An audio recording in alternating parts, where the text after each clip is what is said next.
நினைவை போற்றுவதற்கும் மிக முக்கியமானதொரு பொதுக்கூட்டத்தை ஏற்பாடு செய்த இந்த நெய்வாசல் பகுதியினுடைய பொறுப்பாளர்கள் அனைவருக்கும், இந்த பிள்ளைகளின் பேச்சை எதிர்நின்று கேட்டுக்கொண்டிருக்கிற நெய்வாசல் பகுதியின் பொதுமக்கள் அனைவருக்கும் எங்களுடைய பணிவான வணக்கம். மதிப்பிற்குரியவர்களே, இந்த அரசியல் மிக மிக விசித்திரமானது, குழப்பமானது. அரசியலில் நீங்கள் பங்கெடுக்கவில்லை என்றால் அரசியல் உங்கள் வாழ்க்கையில் பங்கெடுக்கும் என்கிறார் உலக புரட்சியாளர் லெனின். அரசியலில் நாம் பங்கெடுக்காமல் இருப்பதால் ஏற்படும் பெரிய ஆபத்து என்பது நம்மை விட தகுதி குறைந்தவர்கள், தரம் குறைந்தவர்கள் நம்மை ஆள்வதற்கு வழிவகுப்பதாகும் என்கிறார் இன்னொரு புரட்சியாளர். மதிப்பிற்குரியவர்களே, இந்த சமூகத்தில் அரசியல்தான் அனைத்துமாக இருக்கிறது. தூணிலும் துரும்பிலும் காண்கிற எல்லாவற்றிலும் கடவுள் இருக்கிறார் என்று சொல்லக்கூடியவர்கள் உண்டு. அப்படி எல்லாவற்றிலும் கடவுள் இருக்கிறாரா இல்லையா என்பது நமக்கு தெரியாது. ஆனால் நாம் காண்கிற எல்லாவற்றிலும் அரசியல் இருக்கிறது. இல்லம் சொல்ல போனால் ஒருபடி மேலே போய் அந்த கடவுளுக்கே எத்தனை வேலை பூசை செய்ய வேண்டும் என்று நிர்மாணிப்பது அரசுதான், அரசியல்தான். இந்த கோவில் இயங்க வேண்டுமா அல்லது மூட வேண்டுமா என்று தீர்மானிப்பது அரசியல்தான். இந்த சாமியை, இந்த சாமியினுடைய தேரை எந்த வழியில் கொண்டு போவது என்று முடிவு செய்வது அரசியல்தான். இந்த வழியில் இந்த தேர் போகக்கூடாது, அது பிரச்சனைக்குரியது என்று காவல்துறை நினைத்தால், அரசு நினைத்தால், அந்த வழியில் சாமியாக இருந்தாலும் செல்ல முடியாது. இதுதான் அரசியலுடைய வலிமை. இந்த அரசியலில், தமிழக அரசியல் வரலாற்றில் பலர் உச்சம் தொட்டிருக்கிறார்கள். பலர் முதலமைச்சராக மாறி இருக்கிறார்கள். நீங்கள் சிந்தித்து பாருங்கள். இன்றைக்கு இருக்கக்கூடிய திராவிட முன்னேற்ற கழகத்தினுடைய தலகர்த்தா, திமுகவை தோற்று வைத்த பெருமதிப்பிற்குரிய பேரறிஞர் அண்ணா அவர்கள் தமிழகத்தினுடைய முதலமைச்சராக ஆகியிருக்கவில்லை என்றால் சென்னை பச்சையப்பன் கல்லூரியிலே பொருளாதார பேராசிரியராக இன்று வரை பணியில் இருந்திருப்பார் அல்லது இறந்திருப்பார். கருணாநிதி அவர்கள் தமிழகத்தின் முதலமைச்சராக வரவில்லை என்றால் திரைப்படத்துறையில் வசனகர்த்தாவாக இருந்திருப்பார் அல்லது இறந்திருப்பார். அனைத்திந்திய அண்ணா திராவிட முன்னேற்ற கழகத்தை தோற்றுவித்த திரு எம்ஜிஆர் அவர்கள் அரசியலுக்கு வரவில்லை என்றால் ஜெமினி கணேசன் போல காதல் மன்னனாக வாழ்ந்து இறந்திருப்பார். அம்மையார் ஜெயலலிதா அவர்கள் அரசியலுக்கு வரவில்லை என்றால் சரோஜா தேவி போல பெங்களூரிலே தங்கி இருந்து தமிழகத்திற்கு வந்து தீபாவளிக்கும் பொங்கலுக்கும் பேட்டி கொடுத்து விட்டு சொந்த ஊருக்கு திரும்பி போயிருப்பார். ராஜாஜி அவர்கள் தமிழகத்தினுடைய அரசியல் தலைவராக, முதலமைச்சராக வரவில்லை என்றால் சேலத்திலே வழக்கறிஞராக இருந்திருப்பார். சிறந்த பல ஜூனியர்களை உருவாக்கி இருப்பார். ஓ பன்னீர்செல்வம் முதலமைச்சராக வரவில்லை என்றால் தேனியிலே டீ கடை நடத்தி கொண்டிருந்திருப்பார். அவருடைய டீக்கு மவுசு கூடி இருக்கும். எடப்பாடி பழனிசாமி அவர்கள் முதலமைச்சராக வரவில்லை என்றால் எடப்பாடியிலே வெள்ள மண்டியிலே வேலை பார்த்து கொண்டிருந்திருப்பார். காமராஜ் அவர்கள் அரசியலுக்கு வரவில்லை என்றால், முதலமைச்சராக ஆகியிருக்கவில்லை என்றால் விருதுநகரிலே மளிகை கடையிலே வியாபாரம் பார்த்து கொண்டிருந்திருப்பார். இப்படி சமூகத்தில் சாமானியர்களாக இருந்திருக்க வேண்டியவர்களை இந்த சமூகத்தினுடைய உச்சாணி கொம்பிற்கு, ஆட்சி அதிகாரத்திற்கு கொண்டு வந்தது எது என்றால் அரசியல்தான். இந்த அரசியல் விசித்திரமான மதிப்பிற்குரியவர்களே, நாம் யாரை தேர்ந்தெடுக்கிறோம் என்பது மிக மிக முக்கியமானது. எனக்கு தெரியும், பால்காரனுக்காக கூட வீட்டு கதவை திறக்காதவன் எல்லாம் இந்த நாட்டிலே 5 முறை எம்பி ஆகிவிட்டார். பக்கத்து வயலுக்கு தண்ணீர் தராதவன் எல்லாம் பாட்டாளி வர்க்கத்துடைய ஒற்றுமையை பேசி எம்எல்ஏ ஆகிவிட்டார். நீங்கள் யாரை தேர்ந்தெடுக்கிறீர்கள் என்பது மிக மிக முக்கியம். நீங்கள் நடிகர்களை கதாநாயகர்களாக பார்க்கிறீர்கள், நடிகர்களை ஏதோ புரட்சியவாதிகள் போல தலைவர்களாக பார்க்கிறீர்கள், தலைவர்களை புரட்சியவாதிகளை கோமாளிகளாக பார்க்கிறீர்கள். மதிப்பிற்குரியவர்களே, தமிழகத்திலே அரசியல் எந்த அளவிற்கு சீர்கட்டு கிடக்கிறது என்பதற்கு சான்று என்ன தெரியுமா? இந்த நிலத்தின் மகத்தான பெருமகன் மனித புனிதர் எங்கள் ஐயா நல்லகண்ணுவை தோற்கெடுத்த நீங்கள் தான் ராமராஜனை அமோக வாக்கு வித்தியாசத்திலே வெல்ல வைத்தீர்கள். நீங்கள் சிந்தித்து பாருங்கள், தேர்தலிலே நடிகர் ராமராஜனை வெற்றி பெற வைத்து நல்லகண்ணுவை தோக்க வைக்கிற ஒரு சமூகம் எப்படி உருப்படும் என்று நீங்கள் சிந்தித்து பாருங்கள். சிந்தித்து பாருங்கள். இந்த அரசியல் வாழ்வின் அன்றாட தேவைகள் அனைத்திலும் இருக்கிறது. தமிழகத்தின் இத்தனை ஆண்டு கால அரசியலும் தமிழர் என்கிற இந்த பெருத்த தேசிய இனத்தை சுரண்டி கொழுப்பதற்கு வாய்ப்பாக இருந்திருக்கிறது. இல்லாத திராவிடத்தின் பேராலே, இல்லாத ஒரு திருட்டு தேசியத்தின் பேராலே தமிழக மக்கள் தங்களுடைய உரிமைகளை இழந்து இந்த மண்ணிலே வாழ்ந்து கொண்டிருக்கிறார்கள் அதிகாரமற்றவர்களாக.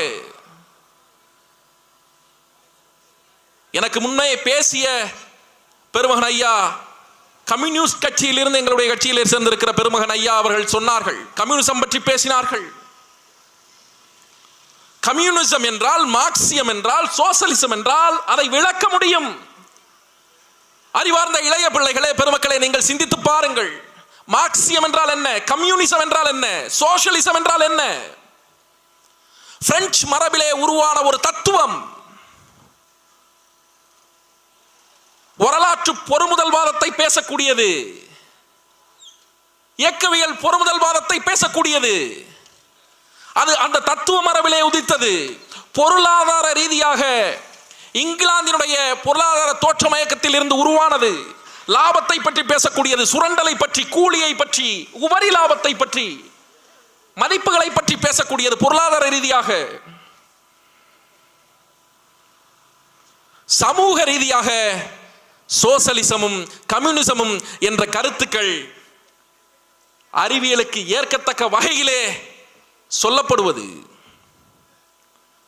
இதை கம்யூனிசத்தை நம்மால் விளக்க முடியும். தமிழ் தேசியம் என்றால் என்ன?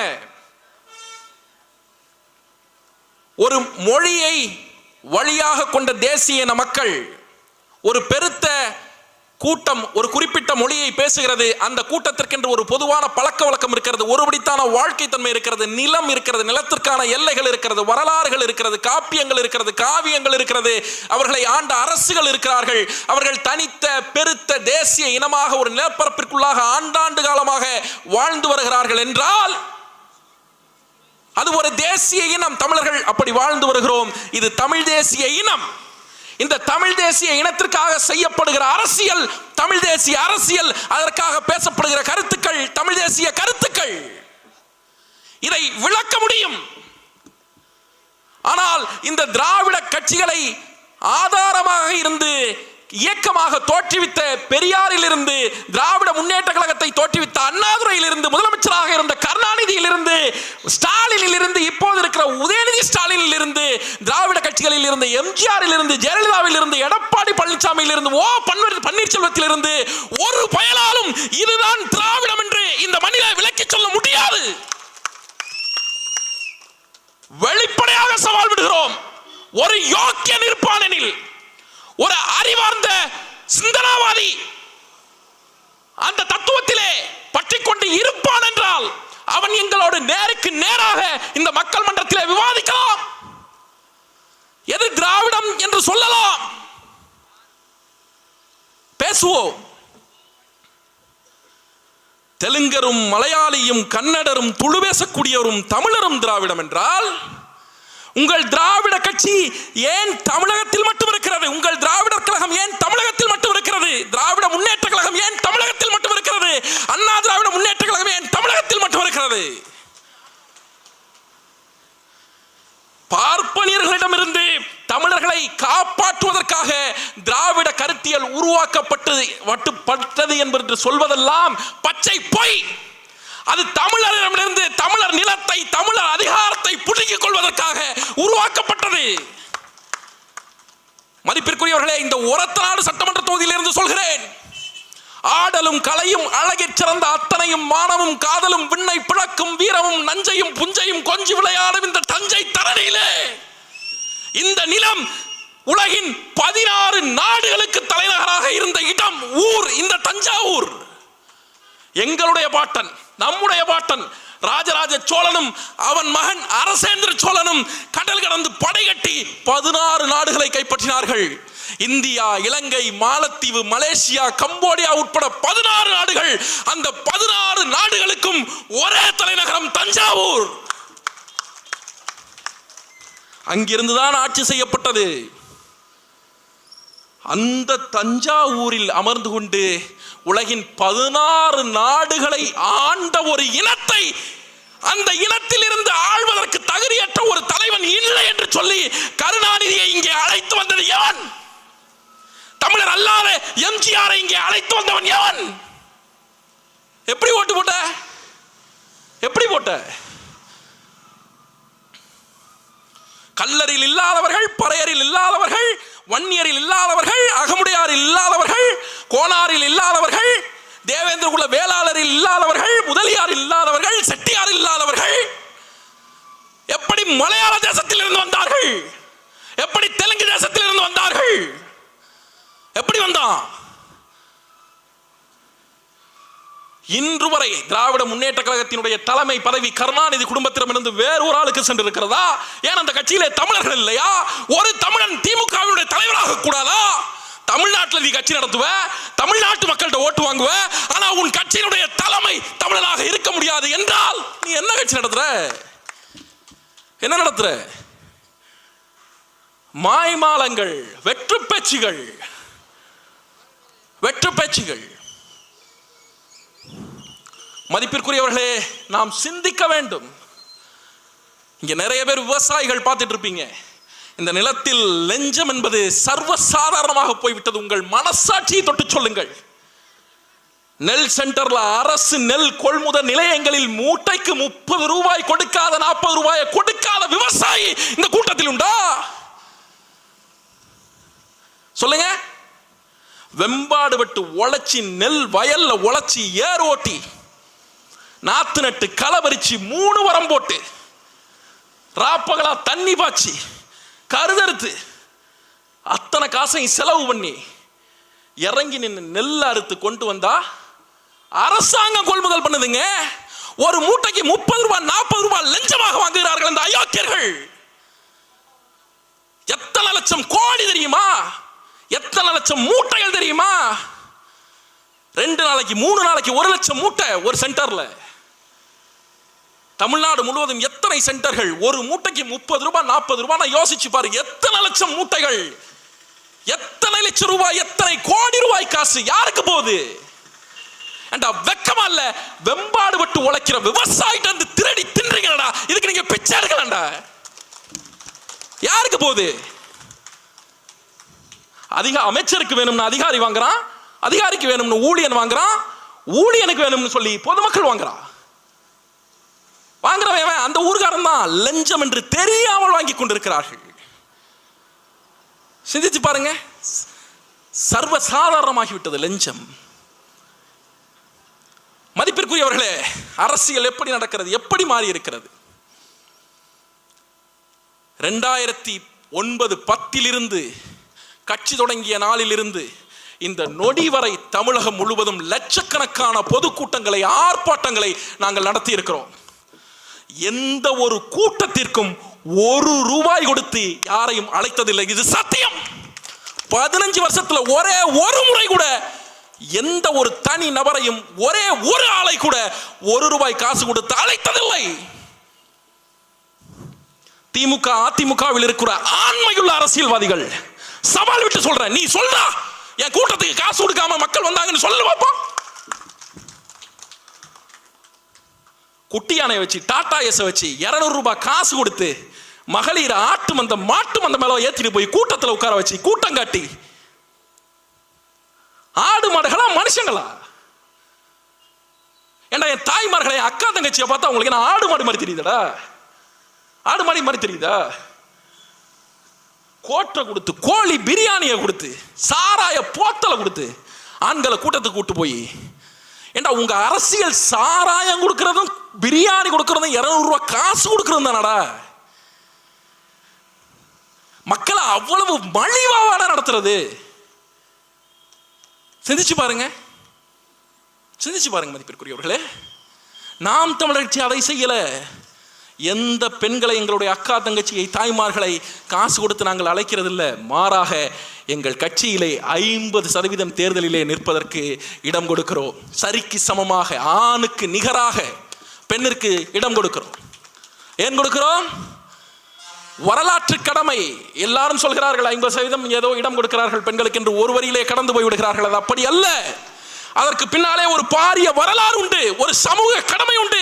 இந்த மண்ணிலே எவன் ஒருவனும் அதை செய்யவில்லை, நாங்கள் செய்கிறோம். உலகத்தில் ஆண்களுக்கு நிகராக சரிபாதி சமமாக பெண்கள் வாழ்கிறார்கள். இந்தியாவை பொறுத்தவரை, தமிழகத்தை பொறுத்தவரை ஆண் வாக்காளர்களை விட 10 லட்சம் பேர் பெண் வாக்காளர்கள் அதிகம். ஆண்களை விட பெண்கள் தான் அதிகமாக வாக்கு போடுகிறார்கள். மதிப்பிற்குரியவர்களே, 1962 இருந்து ஒரு கணக்கெடுத்து பார்த்தோம் என்றால், இந்திய நாடாளுமன்றத்திற்குள்ளே 1960 காலகட்டங்களில் 95% ஆண் உறுப்பினர்கள் எம்பிஸ் இருந்தாங்க. வெறும் 5% பெண் உறுப்பினர்கள், பெண் எம்பிஸ் இருந்தாங்க, மெம்பர் ஆஃப் பார்லிமெண்ட் இருந்தாங்க. கிட்டத்தட்ட 70 ஆண்டுகள் கடந்து விட்டது. 60 ஆண்டுகளுக்கு மேலாக, 65 ஆண்டுகள். இன்று வரை அந்த 95% வெறும் 90% ஆண்களுக்கு குறைந்திருக்கிறது. 5% தான் பெண்கள் ஏறி இருக்கிறார்கள். இன்றளவும் இந்திய பாராளுமன்றத்திற்குள்ளாக 100 பேர் அமர்ந்திருப்பார்கள் என்றால் 90 பேர் ஆண்கள், வெறும் 10 பேர் தான் பெண்கள். தமிழக சட்டமன்றத்திற்குள்ளும் அதே நிலைமைதான். நீ என்ன நினைக்கிற? பெண்கள் அரசியலுக்கு வர தேவையில்லைன்னு நினைக்கிற? தேவன் நினைச்சிருந்தா 200 ரூபாய் காசு கொடுத்து கூட்டிக்கிட்டு போற, அதுல காட்டுற அக்கறைய அவங்களுக்கு சீட்டு கொடுத்து நின்று ஜெயிக்க வைக்கிறதுல காட்டியிருக்கணும். நீ செய்யல. யாருக்கு சீட்டு கொடுக்க போற? யாரை நிக்க வைக்க போற? உன் அக்காவை, உன் தங்கச்சியை, உன் குடும்பத்து பெண்ண தானே. ஏன் இதை செய்யணும்? பெண்களுக்கான அரசியலை பெண்களே பேச வேண்டிய காலம் வந்து விட்டது. ஏன் பெண்களுக்காக ஆண்கள் பேச மாட்டார்கள் என்றால், பேச மாட்டான், அவனுக்கு பேச தெரியாது. இது எவ்வளவு பெரிய அசிங்கம், அவமானம், கேவலம், கேடுகட்டத்தனம் என்று நீங்கள் சிந்தித்து பாருங்கள். இந்திய நாடாளுமன்றத்திற்குள்ளே ஜிஎஸ்டி தொடர்பான கூட்டம் நடக்கிறது. அந்த கூட்டத்திலே பெண்கள் பயன்படுத்துகிற சானிட்டரி நாப்கினிற்கு 12% ஜிஎஸ்டி வரியை போடுகிறது மத்திய அரசு. அதை எதிர்த்து அது தவறு என்று சொல்வதற்கு நாடாளுமன்றத்திற்குள்ளாக ஒரு ஆணுக்கு என்ன வரவில்லை, ஒரு பெண்ணுக்கு என்ன வரவில்லை, சொல்ல முடியல. சொல்ல முடியல. எந்த கிறுக்கனாவது உலகத்துல சானிட்டரி நாப்கின அழகு சாதன பொருட்கள்ல சேர்ப்பானா? எந்த கிறுக்கனாவது உலகத்துல நெத்தில வைக்கிற ஸ்டிக்கர் போட்ட அத்தியாவசிய பொருட்களின் பட்டியலில் சேர்த்து வரி விலக்கு தருவானா? எந்த கிறுக்கனாவது? இந்திய துணைக்கண்டம் உலகத்தின் மிகப்பெரிய ஜனநாயக நாடு இதை செய்கிறது, இந்த கேலிக்கூத்தை செய்கிறது. இது கூடாது, இது எங்களுக்கு இழைக்கப்படுகிற அநீதி என்று எதிர்த்து பேசுவதற்கு கூட இந்திய நாடாளுமன்றத்திற்குள்ளே பெண்களின் எண்ணிக்கை போதுமானதாக இல்லை. கடைசியில் அதை எம்பி சிவா பேசினார். இல்ல, அப்ப பாரு, பெண்களுக்கு அதிகாரத்தை கொடுப்பதில் உனக்கு என்ன அவ்வளவு பதட்டம்? என்னடா பதட்டம்? இன்னும் பெண்ணிய விடுதலை பேசின இந்த திராவிட கட்சியில் எத்தனை சீட்டு கொடுத்த நீ? தெற்காசிய பிராந்தியத்தில் இந்திய துணை கண்டத்தில் மதிப்பிற்குரியவர்களே, அறிந்தவரை பெண்களுக்கு 50% இடம் கொடுத்த ஒரே கட்சி நாம் தமிழர் கட்சி. அது தேவை, கடமை, செய்தோம். இந்த சாதி பார்க்கிறோம், எங்களுக்கும் சாதிக்கு சம்பந்தமே கிடையாது. இந்த மண்ணில் புறக்கணிக்கப்பட்டு ஒடுக்கப்பட்டு எந்தெந்த சமூகங்கள் இருக்கிறதோ, இதுவரை இங்கே ஆண்ட திராவிட முன்னேற்ற கழகம், அண்ணா திராவிட முன்னேற்ற கழகத்தால் கண்டுகொள்ளப்படாமல் இந்த சமூகத்தால் புறக்கணிக்கப்பட்டு தமிழகம் முழுவதும் எண்ணற்ற சமூகங்கள் வாழ்கிறது. இது நாள் வரை சுதந்திர இந்தியாவில் ஒரே ஒரு முறை கூட அந்த சமூகத்திலே இருந்து ஒரே ஒரு ஆளுக்கு ஒரு எம்எல்ஏ சீட்டு, சட்டமன்ற உறுப்பினர் சீட்டு கொடுத்ததில்லை, வேட்பாளராக நிப்பாட்டியதில்லை. இந்த திமுக, அண்ணா திமுக சமூக நீதி பேசுகிறவர்கள் செஞ்சது நாம் தமிழர் கட்சி. குறவனுக்கு சாதி சான்றிதழை கொடுக்க மாட்டார்கள். குறவரை எங்களுடைய வேட்பாளராக நாங்கள் நிறுத்தி இருக்கிறோம். குயவருக்கு எவன் ஒருவனும் இதுவரை வாய்ப்பை கொடுத்ததில்லை, நாங்கள் கொடுத்திருக்கிறோம். மருத்துவருக்கு, சலவை தொழிலாளிக்கு எவன்டா சீட்டு கொடுத்தது தமிழ்நாட்டில் இதுவரைக்கும்? ஒரு கட்சி சொல்லு. இங்க முற்போக்கு பேசுகிற கட்சிகள், சமத்துவம் பேசுகிற கட்சிகள் ஒருத்தன் சொல்லு. கொடுக்க மாட்டான். ஏன்? தேவையில்ல. ஏன்? அவன் மைனாரிட்டி, அவனால உனக்கு ஒன்றும் ஆக போறதில்லை. அவனை மனுஷனா பார்க்கல, வெறும் ஓட்டா பார்த்தான். மதிப்பிற்குரியவர்களே, சாதி ஒழிப்பை பற்றி எல்லோரும் பேசுகிறார்கள். ஆனால் எவர் ஒருவரும் தீர்வை சொன்னதில்லை. சாதி எப்போது ஒழியும்? சாதி ஏன் இன்னும் இந்த மண்ணில் இருக்கிறது? சாதி ஏன் இன்னும் இந்த மண்ணில் இருக்கிறது என்றால் சாதிக்கான தேவை இந்த மண்ணில் இருக்கிறது. தேவையில்லாத எந்த ஒரு பொருளும் சிதைந்து அழிந்து துருவிடித்து ஒன்றுமில்லாமல் போகும். ஒரு சைக்கிள் நீங்க ஓட்டிட்டு இருக்கீங்க. ஒரு காலத்தில் சைக்கிளை பயன்படுத்தல, தாத்தா காலத்தில் வச்ச சைக்கிள்னா அதை பயன்படுத்தலன்னா காலப்போக்கில் மக்கி துருவிடிச்சு ஒன்றுமில்லாமல் போகும். அதனுடைய தேவை தீர்ந்து விட்டால் அது ஒழிந்து போகும், அழிந்து போகும்.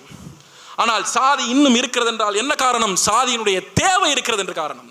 சாதிக்கு என்ன தேவை இருக்கிறது? சாதிக்கு கூட்டு உளவியல் பலம் ஒரு வாய்ப்பாக இருக்கிறது. நடு ரோட்டில் நின்று ஒருவன் சண்டை போட்டால் அவன் என்ன நினைப்பான்? நான் மட்டும் இல்ல, எனக்கு ஒரு பிரச்சனைனா எனக்கு பின்னாடி என் சாதி இருக்கு, லட்சக்கணக்கான ஆள் இருக்கான். ஒரு சாதியினுடைய கூட்டு உளவியல் பலம் ஒரு தனி மனிதனுக்கு கிடைக்கிறது. அந்த கூட்டு உளவியல் பலத்தினாலே மனிதன் தன்னை வலிமையானவனாக உணர்வதற்கு இந்த நிலத்திற்குள்ளாக அவன் சாதியை இறுகப்பட்டு பிடித்துக் கொள்கிறான். நாங்கள் என்ன செய்கிறோம்? எப்படி சாதி ஒழிப்பை செய்கிறோம்? உன் சாதியில் இருந்து உனக்கு கிடைக்கக்கூடிய அந்த கூட்டு உளவியல் பலத்தை, ஆன்ம பலத்தை, அந்த நம்பிக்கையை எதிரில் இருக்கிற சாதிக்காரனும் கொடுக்க தொடங்கிவிட்டான் என்றால் சாதி அங்கே ஒளிந்து போகும். சாதிக்கான தேவை இருக்காது. அந்த வேலையை சமூகத்தில் செய்யக்கூடிய ஒரே கட்சி நாம் தமிழர் கட்சி. எங்களுக்கு தான் உண்மையிலே சாதி ஒழிப்பின் மீது அக்கறை இருக்கு. எந்த கட்சியில நடக்கும்? எந்த கட்சியில ஒரு தாழ்த்தப்பட்டவன், ஒடுக்கப்பட்டவன், பட்டியல் சாதியினுடைய வீட்டிலே இன்னொரு சாதிக்கான உணவருந்துவான், உள் நுழைவான்? சகஜமாக, மிக சர்வசாதாரணமாக நாம் தமிழர் கட்சியிலே அதை நடத்தி கொண்டிருக்கிறோம். அதை ஒரு புதிய கலாச்சாரமாக மாற்றிக் கொண்டிருக்கிறோம். இந்த சமூகத்திற்கு என்ன தேவையோ அதை செய்து கொண்டிருக்கிறோம். மற்றவர்கள் போல அல்ல, கிடையாது. வெறும் வெற்று பேச்சுக்காக இந்த பிள்ளைகள் அரசியல் செய்ய வந்தவர்கள் அல்ல. மதிப்பிற்குரியவர்களே, அரசியலை நீங்கள் புரிந்து கொள்ளுங்கள். கவிஞர் கண்ணதாசன் சொல்லுவார், யாரோ ஒரு வெளிநாட்டு அறிஞன் சொன்னான், அயோக்கியர்களுடைய கடைசி புகலிடம் அரசியல் தான் என்று. ஆனால் நான் சொல்வேன், அயோக்கியர்களின் முதல் புகலிடமே அரசியல் தான் என்று சொன்னார் கண்ணதாசன். ஆனால் அந்த கண்ணதாசனும் அரசியலிலே இருந்தார். ஜெயகாந்தன் சொன்னார், மூளை இல்லாத ஆட்டு மந்தைகளுக்காக உருவாக்கப்பட்டது அரசியல் என்று சொன்னால், ஆனால் அந்த ஜெயகாந்தனும் அரசியலிலே இருந்தார். மதிப்பிற்குரியவர்களே, இது ஒரு சூது. பணமும் அதிகாரமும் கவர்ச்சியும் நிரம்பி கிடக்கிற சூது சந்தை இந்த அரசியல்.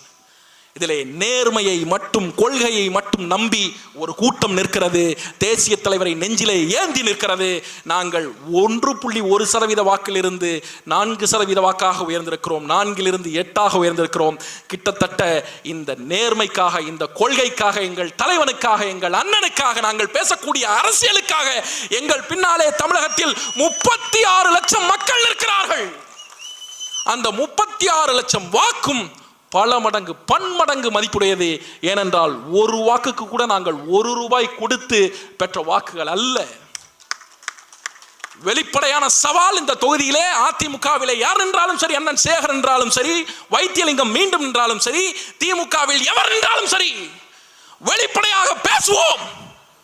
நீ சரியான அரசியல்வாதி, மக்களுக்கு நேர்மையான அரசியல்வாதி, 1 ரூபாய் கூட மக்களுக்கு காசு கொடுக்காமல் எங்களுடைய வேட்பாளரோடு நீ போட்டி போட்டு ஜெயிச்சுட்ட, நாங்கள் அரசியலை விட்ட போயிடும்.